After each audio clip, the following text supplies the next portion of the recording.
नमस्कार। मैं अविनाश रंजन गुप्ता आप सभी का अपने चैनल पर हार्दिक अभिनंदन करता हूं।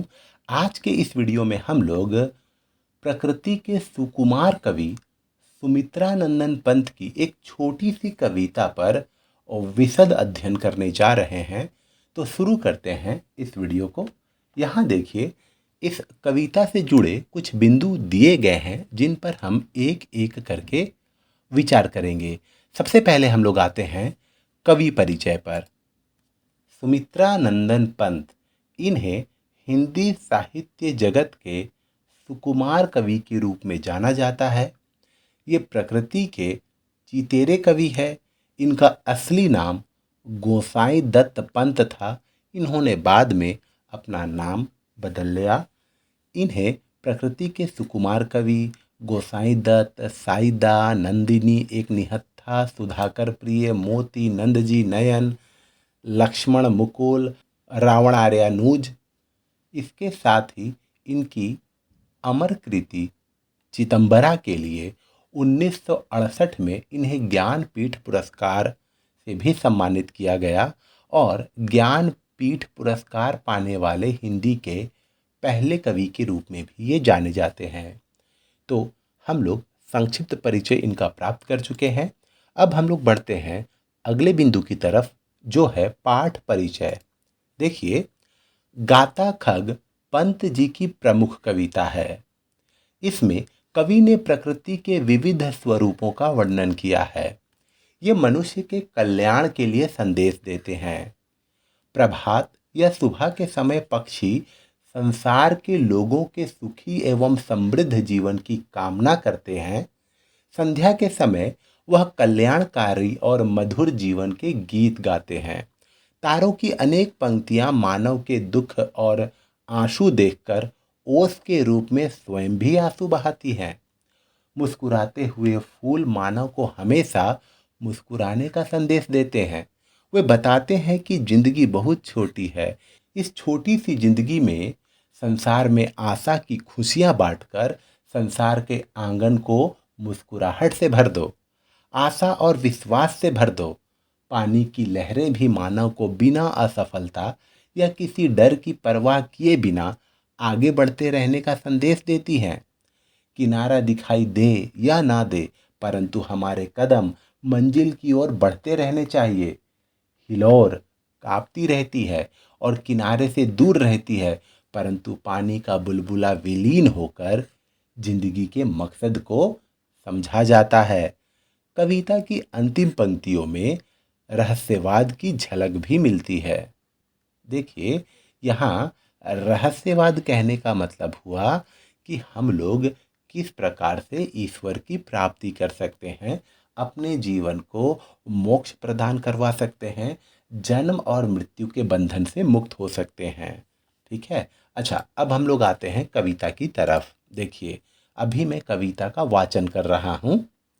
गाता खग प्रातः उठकर सुंदर सुखमय जगजीवन, गाता खग संध्या तट पर मंगल मधुमय जगजीवन, कहती अपलक तारावली अपनी आँखों का अनुभव, अवलोक आँख आंसू की भर आती आँखें नीरव, हसमुख प्रसन्न सिखलाते पल भर है जो हंस पाओ, अपने उर की सौरभ से जग का आंगन भर जाओ, उठ उठ लहरें कहती यह हम कूल विलोक न पाएं, पर इस उमंग में बह बह नित आगे बढ़ती जाए, कप कप हिलोर रह जाती रे मिलता नहीं किनारा, बुद्ध बुद्ध विलीन हो चुपके पा जाता आशय सारा।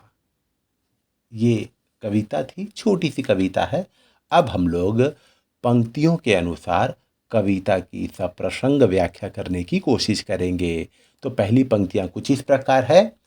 गाता खग प्रातः उठकर सुंदर सुखमय जग जीवन, गाता खग संध्या तट पर मंगल मधुमय जग जीवन। देखिए, कवि का यह दृढ़ विश्वास है कि प्रकृति के हर एक चीज से हम कुछ सीख ले सकते हैं, प्रेरणा पा सकते हैं, जीवन में आगे बढ़ने के लिए उत्साहित हो सकते हैं। अगर हम लोग पिक्टोरियल एक्सप्रेशन के माध्यम से समझने की कोशिश करें तो यहाँ देखिए पक्षी सबसे ज़्यादा खुश हमें नज़र आते हैं। उनकी चहचहाहट में ये साफ लगता है कि दुनिया अभी भी जीने लायक है। और जब शाम को वो अपने घोंसलों में वापस आते हैं तो वापस आने से पहले जब वो फिर से चहचहाते हैं तो लगता है कि वो कल की तैयारी कर रहे हैं, मतलब उनका पूरा दिन सुखमय बीता। कठिन शब्दों के सरल अर्थ यहाँ दिए गए हैं। प्रसंग हम लोग देख लेते हैं। प्रस्तुत पंक्तियाँ कविता गाता खग से ली गई है। इस कविता के कवि सुमित्रानंदन पंत जी हैं, जिन्हें प्रकृति का सुकुमार कवि भी कहा जाता है। इन पंक्तियों में कवि ने प्रकृति के विविध स्वरूपों में से खग अर्थात पक्षी के क्रियाकलापों का वर्णन किया है। अब आते हैं हम लोग व्याख्या पर।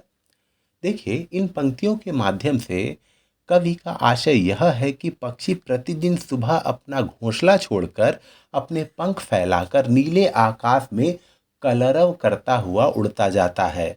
कवि का यह मानना है कि अपनी मधुरतम ध्वनियों से पक्षी यह कहता है कि यह संसार बहुत सुंदर है और सुख देने वाला है।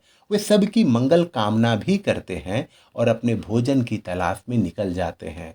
शाम के समय जब पक्षी अपने घोंसले की तरफ लौटते हैं तो उन्हें पुनः अपनी सुरीली ध्वनि से इस कल्याणकारी और मधुरमय जगत की प्रशंसा करते हैं। वो मानते हैं कि ये दुनिया सबसे श्रेष्ठ दुनिया है, ईश्वर की बनाई हुई अनुपम कृति है। तो हम लोग पक्षियों के कलरव और चहचहाहट से भी प्रेरित हो सकते हैं।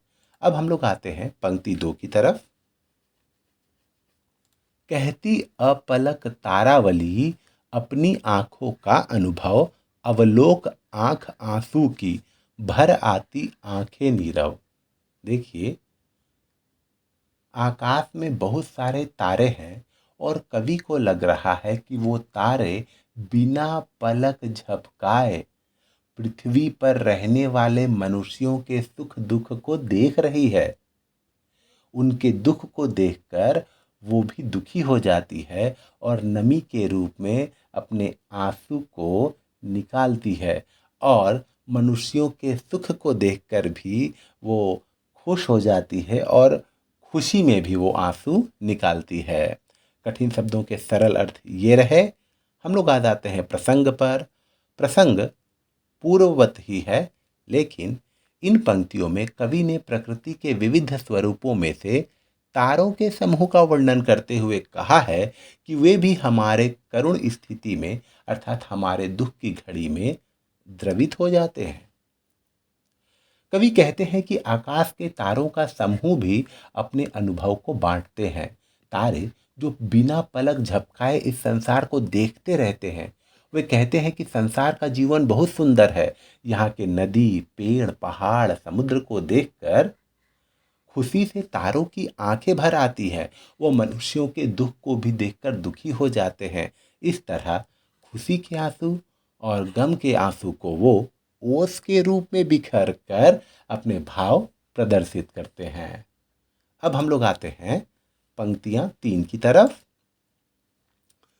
हसमुख प्रसून सिखलाते पल भर है जो हंस पाओ, अपने उर की सौरभ से जग का आंगन भर जाओ। देखिए, कवि का मानना है कि ये जो सुंदर सुंदर फूल है, इनका जीवन भले ही अल्प समय के लिए होता है, लेकिन अपने छोटे से जीवन में अपनी सुंदरता और सुगंधि से ये मनुष्यों को संदेश देते हैं कि तुम्हारा जीवन भी छोटा और सुंदर है। अपनी सुंदरता से अपने जीवन को और भी अच्छा बनाओ और दूसरों की यादों में हमेशा हमेशा के लिए जीवित रहो। कठिन शब्दों के सरल अर्थ ये रहे। प्रसंग पूर्ववत ही है, लेकिन इन पंक्तियों में कवि ने प्रकृति के विविध स्वरूपों में से फूलों के क्रियाकलापों का वर्णन किया है। फूलों का मानवीकरण कर दिया है, पर्सोनिफिकेशन कर दिया है। देखिए, कवि की दृष्टि जब फूलों पर पड़ती है तो उन्हें फूल हमेशा मुस्कुराते से प्रतीत होते हैं। कवि कहते हैं कि हमारा जीवन भी इन मुस्कुराते फूलों की तरह थोड़े समय का ही होता है। इसलिए हमें भी हंसमुख बने रहते हुए सदा मुस्कुराते रहना चाहिए। जिस तरह फूल हमेशा अपने रंग, रूप और खुशबू से सबको अपनी ओर आकर्षित कर लेता है, उसी तरह हमें भी लोगों में खुशियाँ, उम्मीदें, सहानुभूति, सहायता आदि बांटकर अपने जीवन को सार्थक बनाना चाहिए। अच्छा, अब हम लोग आते हैं पंक्तियां 4 की तरफ। उठ उठ लहरें कहती यह, हम कूल विलोक न पाए, पर इस उमंग में बह बह नित आगे बढ़ती जाए। देखिए, यह समुद्र की लहरों से भी सुमित्रा नंदन पंत कुछ प्रेरित होते हैं और वो जिस प्रेरणा को प्राप्त करते हैं उन्हें शब्दों के माध्यम से हमें बता रहे हैं कि समुद्र की लहरें भी हमें प्रेरणा देते हुए कह रही हैं कि समुद्र की ऐसी बहुत सारी लहरें हैं जो समुद्र में भी उठती है और उसी में विलीन भी हो जाती है। उसमें से कुछ ही लहरें किनारे तक पहुंच पाती है, तट का स्पर्श ले पाती है, किनारों को देख पाती है, लेकिन समुद्र में उठने वाली लहरें कभी शांत नहीं रहती। वो हमेशा ये प्रयास करते रहती है कि हम भी एक दिन किनारे पहुँचेंगे, किनारे को स्पर्श करेंगे। कठिन शब्दों के सरल अर्थ ये रहे। प्रसंग पूर्ववत ही है, लेकिन इन पंक्तियों में कवि ने प्रकृति के विविध स्वरूपों में से सागर की लहरों के क्रियाकलापों का वर्णन किया है। कवि कहते हैं कि सागर की लहरें सागर पर बार बार उठती और विलीन होती हैं। वह किनारों को छूना चाहती हैं और इस प्रयास में निरंतर आगे बढ़ती रहती हैं और अंत में लहरें किनारों को छू ही लेती हैं। यह सागर की लहरें मनुष्य को यह सिखाती है कि जीवन में अपने लक्ष्य को प्राप्त करने के लिए हमें कई बार गिरना और उठना पड़ेगा, पर हमें लक्ष्य की प्राप्ति तक हार नहीं मानना चाहिए और निरंतर प्रयास करते रहना चाहिए। अब हम लोग आते हैं कविता की अंतिम पंक्तियों की तरफ, जो है पंक्तियां 5। देखिए, कप कप हिलोर रह जाती, रे मिलता नहीं किनारा, बुद्ध बुद्ध विलीन हो चुपके, पा जाता आशय सारा। देखिए, समुद्र की जब लहरें उठती हैं तो उसमें कुछ फेन, कुछ पानी की बूंदें सृष्टि होती हैं। पानी की बूंदें बड़ी ही क्षणिक होती हैं, वो तुरंत फूट जाती हैं। उनका जीवन क्षणभंगुर या क्षणिक होता है। मनुष्यों का जीवन भी ऐसा ही है और ये हमें यह बात समझा जाता है कि जिस प्रकार पानी का बुदबुदा क्षणिक होता है, मनुष्य का जीवन भी क्षणिक होता है और हमें अपने इस क्षणिक जीवन को ही सही दशा और सही दिशा देकर एक तारीख बनाने का प्रयास करना चाहिए, ताकि हमारे जाने के बाद भी हमारे सुकर्मों के लिए लोग हमें याद करें। कठिन शब्दों के सरल अर्थ ये रहे। प्रसंग पूर्ववत ही है, लेकिन इन पंक्तियों में कवि ने प्रकृति के विविध स्वरूपों में से सागर की लहरों से उठने वाले बुलबुले का वर्णन किया है। कवि कहते हैं कि जो जल केवल हिलोरें भरती रह जाती हैं, वह कभी भी किनारे को नहीं छू पाती और उसमें बनने वाले पानी के बुलबुले क्षण भर में ही अपनी अस्मिता खो देते हैं। वास्तव में यही जीवन का आशय है कि जीवन पानी के बुलबुले की तरह नश्वर है, क्षणिक है, अल्पकालिक है। जो मनुष्य अपने जीवन में कोई लक्ष्य का निर्धारण नहीं करता है, उसे पानी के बुलबुले की तरह ही माना गया है और वो उसी पानी के बुलबुले की तरह अपना अस्तित्व खो देते हैं। अच्छा, अब हम लोग आते हैं कुछ बोध प्रश्नों की तरफ। पक्षी प्रातः उठकर क्या गाता है? पक्षी प्रातः उठकर मंगल गीत गाते हैं। तारों की पंक्तियों की आंखों का अनुभव क्या है? तारों की पंक्तियों की आंखों का अनुभव यह है कि वो मनुष्य के सुख से सुखी और दुख से दुखी हो जाती है और दोनों स्थितियों में ओस रूपी आंसू बहाती है। फूल हमें क्या संदेश देते हैं? फूल हमें संदेश देते हैं कि मनुष्य का जीवन भी फूलों की तरह ही क्षणिक होता है। जिस प्रकार फूल खिलते हैं, अपनी सुंदरता और सुगंधि से लोगों का चित्त आकर्षित करते हैं, उसी प्रकार मनुष्य को भी अपने हृदय से अच्छी अच्छी बातें सोचकर लोगों के हृदय में अपना स्थान बनाना चाहिए। लहरें किस उमंग में आगे बढ़ती जाती हैं? लहरें किनारों को देखने की उमंग में, किनारों को छूने की उमंग में, किनारों तक पहुंचने की उमंग में आगे बढ़ती जाती हैं। बुलबुला विलीन होकर क्या पा जाता है? बुलबुला विलीन होकर अपना अस्तित्व खो देता है और वो जीवन में कुछ खास नहीं कर पाता। वो विलीन होकर अपना अस्तित्व खो देता है।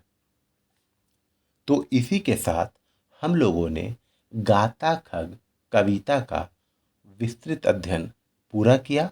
उम्मीद करता हूँ आपको मेरा यह वीडियो ज़रूर अच्छा और इन्फॉर्मेटिव लगा होगा। हम पुनः मिलेंगे किसी अगले वीडियो में। तब तक के लिए धन्यवाद।